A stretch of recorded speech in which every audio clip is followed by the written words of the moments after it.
वि स खांडेकर म्हणतात की उपकारानं माणूस मिंदावत आणि ते मिंदे पण त्याची जीभ कापून टाकत आणि त्याला मग पापाशी तडजोड करावी लागते.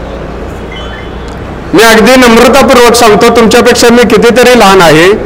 हा माझा पाहुणा आहे, हा माझा मित्र आहे, तो करोडपती आहे, अब्जाधीशाईन वेळेला माझ्या उपयोगाला येतो असं म्हणून त्याच्याकडून घेतलेले पैसे व्याजाशिवाय असतात, पण त्याच्या बदलात त्याला दिलेला वेळ हा व्याजाच्या 10 पट असतो. हे आपल्याला लक्षात घेतलं पाहिजे की आपल्याला कुणीतरी पैसे देतो, जगात फुकट काही मिळत नाही.